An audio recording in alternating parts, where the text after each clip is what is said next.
ক্লাসে হচ্ছে স্বাগতম। এন্ড আজকের ক্লাস হচ্ছে শর্টকাট ম্যাথিক্স। আজকে আমরা কি শর্টকাটে কিভাবে ম্যাথ করা লাগে সেইখান দেখবো। এবং আজকের লেকচারটা আমাদের হচ্ছে গিয়া হলো ধরুন আমাদের শর্টকাট লেকচারের হচ্ছে প্রথম লেকচারে ধরো আমরা আজকে এখান থেকে শুরু করলাম যে আমরা প্রতিদিন একটা করে ভিডিও দিব, অর্থাৎ কি 5 থেকে 10 মিনিটের মাঝে। যে এই 10 মিনিটে আমরা অনেকগুলো এমসিকিউ সলভ দেখবো এবং শর্টকাটে কিভাবে এমসিকিউ সলভ করা যায় সেগুলো দেখবো। এবং পাশাপাশি এইচএসসি এবং অ্যাডমিশনে যেগুলো আসে সেগুলো আমরা এই ভিডিওগুলোতে আলোচনা করব। তো চলো আমরা হচ্ছে বেশি দেরি না করে তাহলে শুরু করে দিই। দেখো আমাদের এখানে দেওয়া আছে যে limit y tends to infinity, y tends to infinity 1 plus y to the power কত 1 বাই y ইকুয়াল কত এই। ধরো এরকম আছে, এখানে কি এখানে যে ফাংশনটা আছে এখানে সেম ফাংশন থাকলে সেটার পরিবর্তে এবং লিমিটের মান যদি ইনফিনিটি তাহলে আমরা লিখতে পারবো। তারপরটা আসো যে limit y tends to infinity যে 1 plus 1 by y to the power কত y, এরকম থাকলে আমরা কি জাস্ট লিখতে পারবো। তাহলে আমরা যদি জাস্ট এখানে y না বলে আমরা যদি x দিয়ে কল্পনা করতাম তাহলেও হয়তো। তাহলে আমরা কি লিমিট কত x টেন্ডস টু কত ইনফিনিটি কত 1 প্লাস এর y টু দি পাওয়ার কত 1 বাই y ইকুয়াল কত এই। তার মানে কি এই ফাংশনটা সরি এখানে y হবে না, এখানে আমরা x দিছি কারণ আমরা লিমিটটা কত নিয়েছি x নিয়েছি। তাহলে 1 ডিভাইডেড বাই x, তখন আমরা লিখতে পারতাম। আবার যদি আমরা লিমিট x টেন্ডস টু কত লিখতে পারি ইনফিনিটি, তাহলে আমরা কত 1 প্লাস এর কত 1 divided by x to the power কত x টু দি পাওয়ার কত e। তাহলে এখানে যে মানটা অর্থাৎ x এখানেও সেম x এবং পাওয়ারটা কত ইনফিনিটি, সেই ক্ষেত্রে আমরা কি করতে পারতাম এই সূত্রটা ব্যবহার করতে পারতাম। তো চলো আমরা একটা एग्जांपल দেখি। দেখো অধিকাংশ অর্থাৎ কি আমি প্রায় সকল স্টুডেন্টেরই কি বুয়েটে পড়ার ইচ্ছা থাকে। দেখো বুয়েট পিলিতে 2021 এবং 22 সেশনে একটা এমসিকিউ আসছে এবং এই টপিক থেকে আসছে। আমরা এখান থেকে দেখব সঠিক উত্তরটা কোনটা। ওকে, তো চলো দেখো আমাদের কি আছে limit x tends to infinity 1 plus x কত 3 টু দি পাওয়ার কত 3x plus 2 divide by x। দেখো তো এটাকে আমরা ওই যে দুইটা সূত্র দেখলাম এখান থেকে অ্যাপ্লাই করতে পারি না, পারি না। তো অবশ্যই কি এরকম আমরা বানানোর চেষ্টা করতে পারি। চলো কিভাবে দেখো লিমিট x টেন্ডস টু কত ইনফিনিটি 1 প্লাস এর কত x 1 প্লাস এর x কত। দেখো তো আমরা x দ্বারা আলাদা করে লিখতে পারি, তাহলে 3 প্লাস এর কত আসবে জাস্ট 2 বাই x।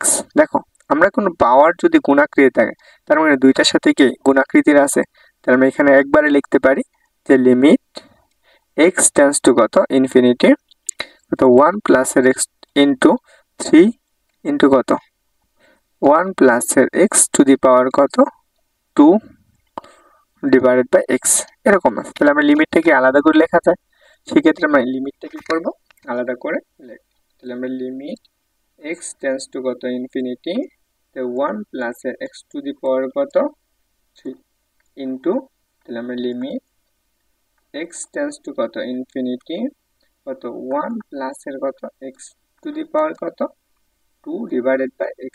দেখো আমরা 2টাকে আমরা একবার সবার উপরে দিয়ে দিতে পারি 1 বাই x, তাহলে আমরা এইখান থেকে একদম সহজে লিখতে পারি এটার উপর কত পাওয়ার 2, তাই না। তাহলে দেখো আমরা এই যে limit x tends to infinity এইটুকু দেখো এই ইনফিনিটির মানটা এখানে বসায় দাও, তাহলে এটা কি 0 হয়ে যাবে, তখন এটার মান কত পাবা জাস্ট 1 পাবা। আর এই পাশেরটুকু আসো এইটুকুর পরিবর্তে আমরা কি জাস্ট লিখতে পারবো, এই পাশে আমরা পাইতেছি 1 ইন্টু আর এইটুকুর পরিবর্তে আমরা লিখতে পারবো কত জাস্ট এটার উপর পাওয়ার কত আছে 2, তাহলে আমাদের কত আসতেছে দেখো টু দি পাওয়ার 2, তাহলে সহজে आंसरটা কত আসতেছে স্কয়ার। তাহলে দেখো সঠিক উত্তর কোনটা খ নাম্বার। ওকে, তো আমরা তো বুয়েটে দেখলাম, এখন বিশ্ববিদ্যালয়ে আসা একটা প্রশ্ন দেখি। দেখো এটা আমাদের রাজশাহী বিশ্ববিদ্যালয়ে 18 এবং 19 সেশন আসছে, তো এটা আমরা সমাধান করব। তো তোমরা হচ্ছে যারা হচ্ছে ভিডিওটা দেখলা প্রথম দুইটা টপিক তো দেখছো, এখন তো ওই ভিডিওটা থামিয়ে দেখো এখানে সঠিক উত্তর কোনটা। আরেকটা কথা অবশ্যই কমেন্ট করে জানাবা যে কোনটা হবে সঠিক উত্তর। আর হ্যাঁ অবশ্যই সাবস্ক্রাইব করে দিও যদি চ্যানেল সাবস্ক্রাইব না করে থাকো, আর সাবস্ক্রাইব করে থাকলে অবশ্যই ধন্যবাদ। তো চলো আমরা এটাও সমাধান করে ফেলি। তো দেখো লিমিট x টেন্ডস টু কত ইনফিনিটি কত 1 প্লাস, দেখো আমরা x দ্বারা আলাদা করে লিখলাম তাহলে একবার লিখলে কি আসবে 1 ডিভাইডেড বাই x আসবে, কারণ কি এইটুকু সমান কত 1 বাই x আর x ইজ বাদ, আর এখানে পাওয়ার কত x প্লাস এর k, তাই না। তাহলে দেখো আমাদের লিমিট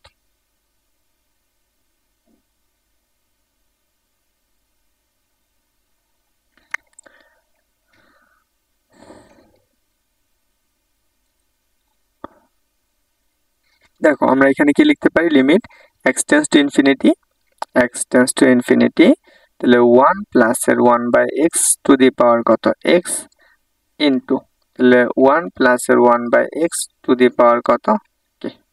তাহলে দেখো তো এইটুকু আমরা পাইতেছি, তার মানে এইখানের অংশটুকু আমরা পরিবর্তে কি লিখতে পারবো, এখানে এক্স এখানে এক্স, তাহলে জাস্ট আমরা কি লিখতে পারবো, ই লিখতে পারবো। আর এইখানে দেখো এই লিমিটটার মান যদি বসিয়ে দাও তাহলে 0, তাহলে এখানে আমরা কে টু দি পাওয়ার কত 0, কোনো কিছু 1 এর উপর পাওয়ার যেটাই থাক সেটা কত হবে 1 হবে, তাহলে 1, তাহলে সেই ক্ষেত্রে আনসার কত আসতেছে, জাস্ট ই আসতেছে, তাহলে আনসারটা হবে কোনটা, ক নাম্বার। ওকে, এন্ড আশা করি তুমি ক্লিয়ারলি বুঝতে পারছো। তো চলো আমরা হচ্ছে আরেকটা কোশ্চেন দেখি। এই কোশ্চেনটাও রাজশাহী বিশ্ববিদ্যালয়ে আসছে, কত সালে আসছে দেখো, 17 এবং 28 সালে আসছে। দেখো এখানে লিমিটের মানটা আমি এখানে 0 দিয়ে করবো, এখন আমাদের লিমিটের মানটা কত 0। তাহলে দেখো যদি এরকম থাকে তাহলে limit x tends to infinity, তাহলে আমাদের এই ক্ষেত্রে আনসারটা কত হবে, তাহলে দেখো আমরা লিখতে পারি limit x tends to y tends to কত 0, 1 প্লাস এর x y to the power কত 1 ডিভাইডেড বাই ওয়াই।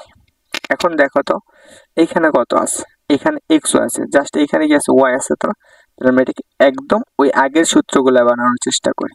তাহলে লিমিট ওয়াই টেন্স টু 0 কত 1 প্লাস এর এক্স ওয়াই, এখানে দেখো 1 ডিভাইডেড বাই এক্স ওয়াই, তাহলে এখানে এক্স ওয়াইটা বেশি হয়ে গেছে না, এই এক্স ওয়াইটা আমরা কি পাওয়ারে লিখে দিই, তাহলে আমরা কি জাস্ট এক্সটাকে পাওয়ার রাখলাম, তাহলে এইটুকুর পরিবর্তে আমরা কি জাস্ট ই লিখতে পারবো। তাহলে দেখো ই এটার উপর পাওয়ার কত এক্স, তাহলে আমরা কত আসতেছে ই টু দি পাওয়ার এক্স, তাহলে ই টু দি পাওয়ার এক্স আসতেছে, তাহলে আনসার কোনটা হবে, গ নাম্বার। এইটা আসো আমরা এটা হচ্ছে কোথায়, রাজশাহী বিশ্ববিদ্যালয়ে কত 11 এবং 12 সেশনে। দেখো একদম সরাসরি একটা সূত্র, কি এখানে কি আছে limit x tends to infinity, এবং এখানে কি আছে এক্স, এখানেও এক্স, তার মানে কি একদম সরাসরি সূত্র পড়ে গেল না, তাহলে জাস্ট ই, তাহলে আনসারটা হবে কোনটা, ক নাম্বার। এটা আসো এটা আমাদের রাজশাহী বিশ্ববিদ্যালয়ে আসছে, যে হচ্ছে কত সালে দেখো 14, 15 এবং 13, 14 আসছে, তাই না। রাজশাহী বিশ্ববিদ্যালয় থেকে এই টপিক থেকে খুব বেশি অনেক পরিমাণ কোশ্চেন আসে। তো চল আমরা এটা অ্যান্সার করব। এখানে কি আছে limit x tends to infinity, limit x tends to কত ইনফিনিটি 1 প্লাস এর কত 5x 3x প্লাস এর 2 ডিভাইডেড বাই এক্স, তাহলে এটাকে আমরা আলাদা আলাদা যদি ফাংশনে লিখি তাহলে আমরা কি আসবে limit x tends to infinity কত 1 প্লাস এর 5x, তাহলে এখানে আমরা পাবো কত 3 প্লাস এর কত 2 ডিভাইডেড বাই এক্স, তাহলে যদি আমরা একটু ভেঙে লিখি তাহলে আমরা কি পাবো just limit x tends to infinity, তাহলে আমরা 1 প্লাস এর 5x টু দি পাওয়ার কত 3 ইন্টু আমরা কত 1 প্লাস এর 5x টু দি পাওয়ার কত 2 ডিভাইডেড বাই এক্স, তাই না। এইটুকু দেখো আমরা এটাকে আলাদা আলাদা যদি অংশ লেখা হয় তাহলে আমরা কি পাই, তাহলে আমরা এখানে পাবো just limit x tends to কত ইনফিনিটি 1 প্লাস এর কত 5x টু দি পাওয়ার কত 3 ইন্টু লিমিট কত x tends to infinity 1 plus 5x to the power, দেখো এখানে কত আছে 2 ডিভাইডেড বাই এক্স আছে, তাহলে আমরা এখানে কত x, এখানে 5x না, তাহলে এখানে যদি আমরা 5 দিয়ে দিই তাহলে এখানে একটা 5 গুণ করে দাও, তো সমান হয়ে গেল। তাহলে আমরা সেম জিনিসটা এই লিমিটটা বসাও, এখানে 0, তাহলে 0 হয়ে যাবে, তাহলে এইটার মান কত 1, জাস্ট 1। আর এখানে কত পাবা লিমিট x টেন্স টু কত ইনফিনিটি 1 প্লাস এর 5x টু দি পাওয়ার কত 1 বাই 5x, তাহলে দেখো এইটাকে আমরা সম্পূর্ণ ব্র্যাকেট দিয়ে লিখি, তাহলে কত 5 দুগুণে 10, এটুকুর পরিবর্তে কত লিখতে পারো জাস্ট ই, আর এখানে পাওয়ার কত 10, তাহলে দেখো তো আনসার কত আসতেছে ই টু দি পাওয়ার 10, তাহলে অবশ্যই কোনটা আনসার হবে, গ নাম্বার। ওকে, তো আমরা আশা করি যে 6 থেকে 7টা ম্যাথ আমরা সলভ করলাম, এই ম্যাথগুলো তুমি ক্লিয়ারলি বুঝতে পারছো, এন্ড বুঝে থাকো অবশ্যই কমেন্ট করে জানাবা, এন্ড তোমার কাছে ভিডিওটা কেমন লাগলো এটা অবশ্যই জানিও, এন্ড তুমি পেজ থেকে ক্লাসটা করে থাকলে অবশ্যই ফলো করে দিও এন্ড শেয়ার করে দিও তোমাদের বন্ধুদের কাছে, এবং যদি তুমি ইউটিউব থেকে ক্লাসটা করো অবশ্যই কমেন্ট করে জানাও, এন্ড পরবর্তী ভিডিও পাওয়ার জন্য অবশ্যই নোটিফিকেশন অন করে রাখো, সাবস্ক্রাইব করে দিও। ভালো থাকো, সবার ভর্তি পরীক্ষা এইচএসসি পরীক্ষা খুব ভালো হোক, শুভকামনা রইল, আসসালামু আলাইকুম।